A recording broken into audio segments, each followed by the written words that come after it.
to have done this talk for Liberation Day. It just aligned totally. I happened to be there at a particular time, and I visited a contemporary arts museum and an architectural museum, and I still found a lot of information there. Though it has, and everything aligned very properly. I happened to be there on that feast day as well. So I think it was meant to be. This talk was meant to be.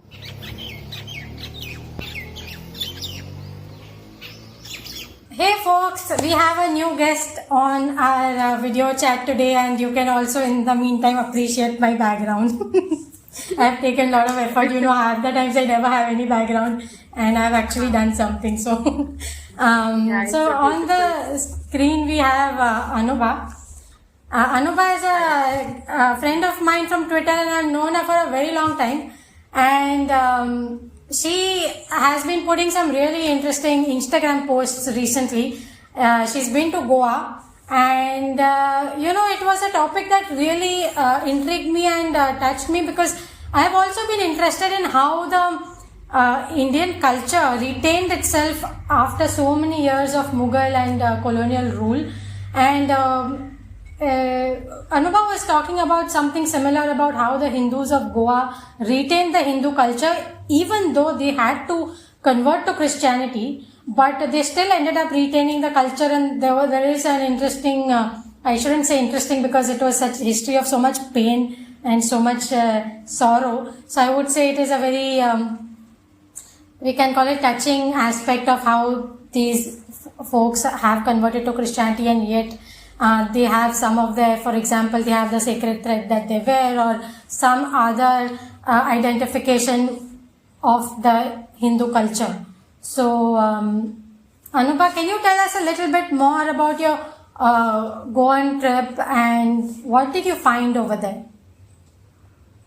Okay. So, we visit Goa annually, usually. We have been visiting since a very long time annually.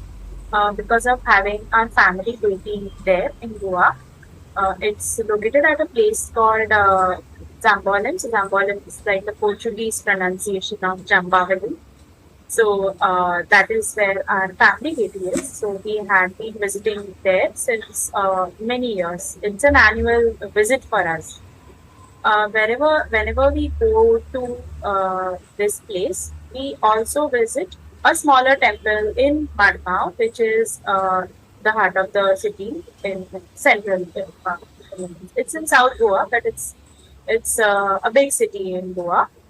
We usually stay there, and we also visit a similar a temple of the same deity in Madgaon as well. Whenever we come for the Zambolim one, but we also visit this temple, and it is said that the deity was first located at Ponda, but during the Portuguese Inquisition, where rulers were converting Hindus and other religions into Christianity, they were also destroying a lot of temples, and they were destroying deities, destroying temples. They were they were really brutal to the humans as well. They were violent with them. And during this time, a lot of deities were moved to far off places in Goa where the Portuguese had not yet invaded, like the colonizers had not yet got there. So that is the reason we have this main deity in the outskirts of Goa, which is Zambolim. It's not really the outskirts, but it is interior. It is not a very busy place. And there is a smaller deity here. And during my recent trip to Goa, it's not just true for our temple, it's true for a lot of other temples, like the Shanta Durga temple in Ponda, which is very famous. A lot of people believe in her, the goddess Shanta Durga. That temple also used to be located in Kelshi earlier. So for us, it is just a fact. It is just something we are used to, that yeah, this happened. And so this was earlier there, and it is just normalized. Okay, but this really came to light a lot more during my recent trip, because I went to a couple of museums where I saw installations and like such importance being given to this thing, and there were several other deities which were carried by fishermen, which were carried by boatmen, I think, of a village called Adpai, and they carried these deities to the different places in the interiors of Goa, so that the deities were saved from these invaders, and that installation was very nicely named as Goa's Ark. It draws in from that Noah's Ark reference. So it's yeah. So it said that in Noah's Ark, the God intervened to save mankind, and in Goa's Ark, humans intervened to save gods, and that was very moving. So that this is the this came to light during my recent Goa visit. Apart from a lot of other aspects of a concept called Brahmin Christians and other. I Yeah. think this boatman stuff that you are saying, you also mentioned, right, that these boatmen saved the idols, and then later on, when the particular festival happens, they are given this special place in the festival. Yeah, so they are given an honor of carrying the palki of the Okay. deities. The people of this village, they are given that honor. It does not happen very regularly in these temples because you cannot always have them come here, and the palki happens on a weekly basis. At least in our temple, it happens on a weekly basis. So it's not always possible, but they are always Yeah. remembered and honored. Oh. So, yeah, because they were the ones who saved these deities from getting destroyed. So, yeah, so that is the main thing about that there are a lot of several other temples and deities, and for our entire community, most of them, I think more than 80% of the community, their Kuldevasthans are still located in Goa. Some of them have completely like a very small percentage has shifted the deity to where they migrated in Karnataka, Oh, they and shifted other the deity coastal there. places. Yeah, yeah. Okay. So the community fled from Goa through the coast to escape the Portuguese rulers, and they settled down south, Karnataka, and even up to Kerala. There are GSBs in Kerala also, not just GSBs, there are Saraswat Brahmins. We are Gaud, GSB stands for Gaud Saraswat Brahmins. There are other Saraswat Brahmins also who have settled. But people couldn't escape, so there is a story of them too. There are communities which couldn't escape; they converted. Some still retain their Brahmin identity, like I saw in the museum as well. The Brahmin Christians, they have a Hindu name and a Christian surname, and they still wear the sacred thread, which so they have retained that Brahmin identity of themselves. Some of them maybe even performing the rituals. I know for sure that there is a tribe, not tribe, but yeah, you can say there is a village in Naushi, village called Naushi in the Bamboli area of Goa, where there are a lot of Hindus, not necessarily just Brahmins, but a lot of Hindus who have Christian names and surnames as well. So, but they are Hindus. They Yeah. embrace their identity completely. They visit temples. They follow Hindu rituals. So there are many of these people also who could not flee, but they somehow retain their identity. And of course, there are some people who could not even retain their identity because during that time they were being punished if they perform any rituals which are on Christian, like if they are found performing any rituals like that, they used to be punished. And there is a pillar in Panji where it's even called Hat Katra Kham, which means that your hands, it's Kham means pillar, and Hat Katro is hands are cut. So they used to be tied to this pillar. There is still that pillar. It exists in Panji, and they used to be tied with their hands and whipped brutally, and sometimes their hands used to be cut off. So, and it's not just it was for anyone who does not follow the law. So, and the law includes even people who refuse to convert, or if they practice rituals which are, so the law included that as well. So there are, this thing happened, and it is still there in Panji. You can see the pillar, and it's very, and there is a fair, very ironically, a fair happens in that area. Francis Xavier's fair happens around this pillar wala area, which is very. It's so creepy, this whole side of Goa. Like, otherwise, the very mainstream narrative is about the beach and the booze and, the very, very fun aspect. And People then, don't even know vegetarian food exists in Goa. It does. It does. I know. That's how we survive. How will we survive? Yeah, and there is, you even get like without onion, garlic. Yeah, we get that in temples, and people just are cut off from Goan. Not even temples, you get in restaurants, but that is thanks to, I would claim something for the Jain community, because they go, they pay, they have the money, they are foodies like anything. They want to eat everywhere. Now that's why the restaurants cater to them. Yeah, but in temples in general in Goa, the Hindu ones, they try to not add that tamasic. It's good you mentioned it. It will give me one more avenue to run off, because I go a lot. If I end up with a group which is like non-veg, which happens because if you're going to Goa with friends, and then I really need my exit points to get food. Just a few years back, actually, that I started hearing about there being a lot of powerful and old Hindu temples. As you are mentioning, a lot of your Kul Devtas and all are there. So, which I would have not imagined because of this whole image of Goa. And then, of course, then you are bringing these stories, which is a whole side of Goa, which I think we try to just ignore it and be like, okay. And you mentioned Saint Francis Xavier's also. The he is the priest who is lying there in that church, right? Who is really famous. I also remember going there in one of my first trips of Goa, and we joined that tour group. Old Goa church. Yeah. It's a church in Old Goa, St. Francis. Yeah. So it's a really famous one, folks. You may be knowing that I think he's referred to as the mummy, that there's a mummy there in that coffin with a... Its body has been preserved.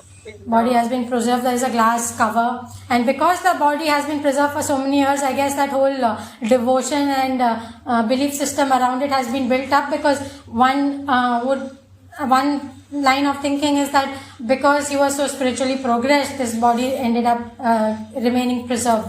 And I think this. Anubha, you were saying something about the mass and people sleeping at night there too. Yeah, so I was there very around the time of the feast of Saint Xavier, Saint Francis Xavier. So the day he died was on 3rd December, and that's celebrated as the feast of. He's considered a saint in Goa by many Christians. So it happened so that on the evening of 2nd December, I was told by the owner of the Airbnb I was staying at that he was just recalling his childhood memory, how they used to go to the church the previous night. There is a church at the opposite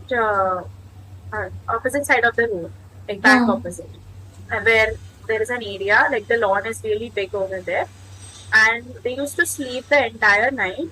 And so that they can attend the service, the first service in the morning, which happens at 4 a.m. on 3rd December. So that is the sort of devotion that people have towards the saint.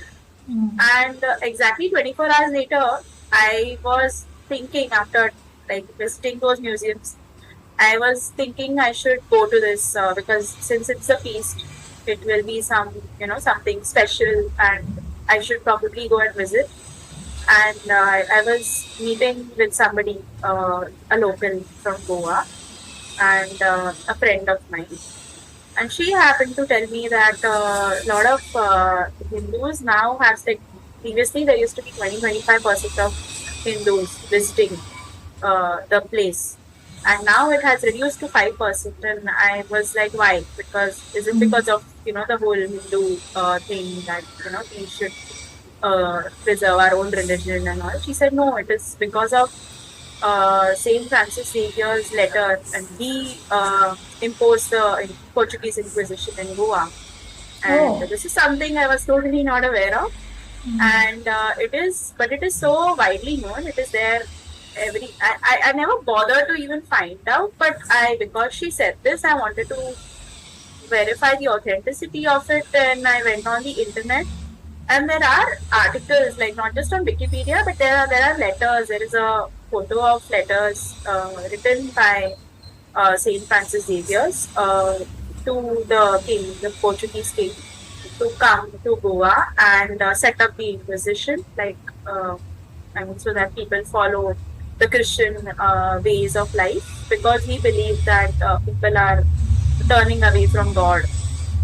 Maybe he was genuinely into that so much that he thought that this is not the way of God. So, but then what happened as a result was that a lot of violence happened. It was not as simple as they coming up and preaching the word of God, because if they have, I know, like, the values of Christ are very different from it's very peaceful. He was a very peaceful saint. Yeah. He preached do unto yourself as you would. And love and kindness, compassion. As you would do unto yourself, and love thy neighbor as you would love yourself. So there are, lot of whatever Christ preached, it did not feel like these rulers who came to set up the Christian rule or the Inquisition. It does not align with the values of Christ. And though Saint Francis Xavier served in prisons and hospitals, though he did all of that, he may have that goodness in him. But then there was also the fact that this Inquisition happened. He initiated this, and did he stop this? Did he do anything to stop this? This is still a question. And this everything came to light just like 24. I have been to the church. I have bowed in reverence more than twice, I think. It used to be like whenever we go to Goa, we used to visit this place in Old Goa, this church in Old Goa. So I didn't know this fact. I was not aware of, and it just came to light on that particular evening, and that day was very moving. So Jesus Christ died on the cross. He suffered for the people. That level of compassion. He was such a compassionate saint. And in contrast to that, the people who these they called themselves missionaries, the rulers, the Portuguese rulers, they imposed violence on the people to convert. Isn't it like a stark contrast to what Jesus Christ as a saint embodied? And so there is this difference between the church and Jesus Christ. So there is that disparate. I don't know if there is that thing which is very, very strange. That since we were discussing about it, there is one more thing, that the pillar was made up of the two pillars. It's made up of two pillars of a destroyed temple. They destroyed a Shiva temple, and they made that pillar using that. I missed mentioning it.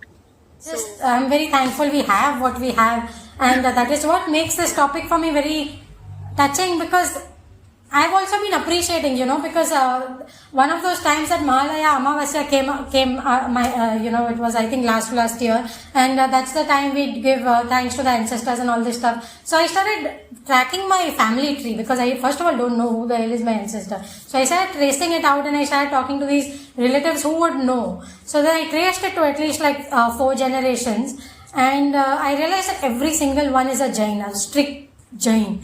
I was so surprised. I'm like, what? Because you know how I am. I'm going to all temples. I'm not really a strict Jain. So I was like, it really made a mark on me, because I was like, those years when there would be so many droughts and so many difficult conditions, and some of my ancestors were very poor, okay? Some of them were the kind who had to sleep outside on that veranda of a shop. They were like that. They were not rich people. They were very poor people, but they were strict Jains. And then those were the days when the rich merchant will see that this guy is such a good person that he will marry his daughter to him. That's what happened in my grandfather's case, in fact, because the grandfather was so poor, but he was working for my grandmother's father. And that father actually saw how good person he is and all, and they got married. My point is that these people were so humble, but they kept the culture intact through so much hardship, which now I have so much option of food and I will still not follow Jain principles. But that time when there were droughts, they are still sticking to whatever little they can stick to for the rules of the religion and all that. And same thing with the Hindus of Goa, right? Through what kind of hardship, they stuck to it.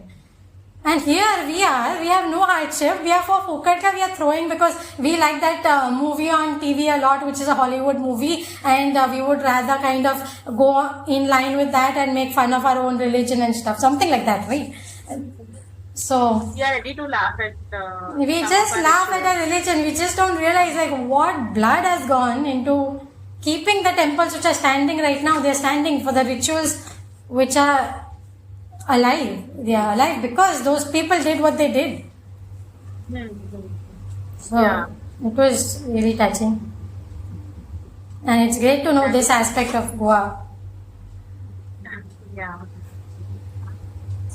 In line with what you said about preserving Hindu culture, there was this installation about Brahmin Christians that I saw at the Museum of Goa, where that particular artist of that installation said that these Christians who wanted to, these newly converted Christians who wanted to still continue to wear the sacred thread, it is mentioned there that they did it because they didn't want to be equated with the other lower caste converts, the other lower caste Hindu converts.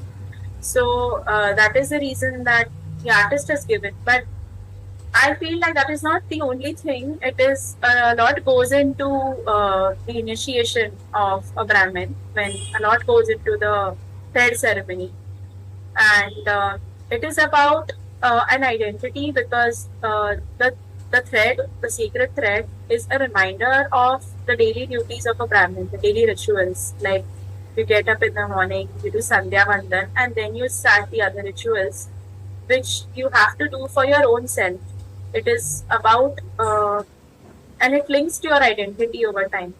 So once you are, I don't think that the Brahmins wanted to be separated from that. Like, who would want to be stripped of that identity, which is so, so much of like yourself, and that in turn, and I don't think that supremacy was the only reason for. It may not even be a reason. I mean, when I read that, the first thing I thought was, but obviously they want to retain it because otherwise it will die. The entire culture will die. Entire culture will die. So even though they want to retain it for themselves, they want to continue the rituals for themselves. Even then, it's a big thing, right? Because that effort plays out. It affects everything else. So that effort serves as a reminder of who you were. We still remember, the GSB community remembers who their Kuldevtas were. They remember their history, right? And they remember their culture. They follow their rituals. And yeah, it is in very much to what you said, that it is, we have preserved Hindu culture because of these things, because of that resistance. Exactly. So even if it is out of supremacy, whatever reason it might be, it's a reminder that, right, that this happened. It serves as a reminder. So even though I do not agree with the supremacy part totally, but it has played a good role in the preservation of the culture. Yeah, that is pertaining to Brahmins alone. And it's a very interesting point you're bringing out, actually, because the supremacy aspect, even in a lot of other cultures, it plays that core role to keep that culture intact. It's not a small thing, because human psychology will always be there. So when our yogis and all designed our religion, how structures of society, all that, they would have kept all of this in mind, because see, at the end, to keep something intact, for a person to follow a path, there will be some ahankar also. It's not simply There will that be ahankar, there will not be altruism. and through the Yeah, rituals itself, you can even get rid of it, but you cannot yeah, deny that it will not be yeah. there. So, You're right. In fact, one very interesting line I've heard is, you should have that positive ahankar, that you, how to say that, for even to help someone, you need to have that ego and says that, yes, I will help someone else. Because it's I will help someone else, that I is that ego, right? Otherwise, you will be like, the universe will help you. through ego at least you are. Yeah. So, that in fact reminds me, Anubha, remember this? I was telling you, I saw this YouTube video on the Shigmo festival. Apparently, so obviously, all over India, you have the harvest festival, and it seems the carnival in Goa happens at a very similar time. And what the Hindu community wanted to do is, they wanted to celebrate the harvest festival, but they couldn't, because, as you were mentioning, it's not really allowed. So they kind of sold it to the Portuguese, saying it's Itrus or something, it's your Portuguese festival that we would like to celebrate. And then they are celebrating exactly the same thing as they were doing earlier in Harvest Festival. It's so funny. I Acha. mean, this is one more way. I think they're just trying everything possible. But a lot of them have been brainwashed now to believe that people, obviously people of Goa still remember, but in other aspects, a lot of people, they think that they are doing something Portuguese, but then it has Indian roots somewhere or the other. This is happening a lot, and so, like, yeah, that colonialization has reaped into the minds of people. So, Yeah, I should get someone who can kind of talk a little about this, how the Christianity, actually, not just India, probably in a lot of places around the world, that native Christianity that would come up would be fairly different. And I think that's inevitable, because you can't really see, you can pretend to remove the identity and re-identify someone, but it doesn't really go, right? That Goan who was a Hindu and then became a Christian, that Hindu root or culture to rahega hi. How do you remove it? Through so many ways it'll come in. architecture may be it is, which has happened in every aspect Everything. You in can't Goan really. culture. I also visited an architectural museum, Houses of Goa. That also talks about it. It's by this really good architect, Gerard de Gulma. He talks about how Portuguese played a role in shaping the Goan architecture. Like now, the houses in Goa, they follow something called Indo-Portuguese architecture. So the Portuguese tried to completely change the landscape of Goa. Like they tried to change the houses to suit European architecture. I mean, those kind of houses. But like over 200 years, these houses evolved in a very unique fashion, organically. They borrowed a lot of elements from the Raj Angans of Hindu households, Hindu homes. And now what you see is a mixture of the two cultures. So the Indian roots were never forgotten, contrary to what the Portuguese rulers wanted the Goans to do. That is a very good thing, actually. That I would recommend that museum too, besides the Museum of Goa, the Houses of Goa Museum. These two, they give you a lot of insight into the culture of Goa from all angles, not just this religious thing, not just, it just gives you a good insight on how the history shapes the culture. That is it. It just seeps into every aspect of the culture. So that's in fact, I have to have this for Liberation Day. I have to have done this talk for Liberation Day. It just aligned totally. I happened to be there at a particular time, and I visited a contemporary arts museum and an architectural museum, and I still found a lot of information there. Though it has a lot of other stuff also, which is equally very interesting. This was a very different sort of, it happened. Everything aligned very properly. I happened to be there on that feast day as well. So I think it was meant to be. This talk was meant to be. And yeah, So this is why we wanted to do this talk around Liberation Day, because we felt it was so relevant to just understand it. And for me, this always just kind of strengthens my feeling towards my roots, because, you know, as I already mentioned before, it kind of makes me aware of what all went to make these traditions alive for us today. So I think that's something really special and we should really appreciate it. And we already have so many cultures in Hinduism to uh, say thanks to your ancestors and to kind of, you know, send them those positive vibes. And I think this is one other reason to send them those positive vibes, which is because of you, we got this amazing, diverse, absolute culture. yes, So, that's yeah. true.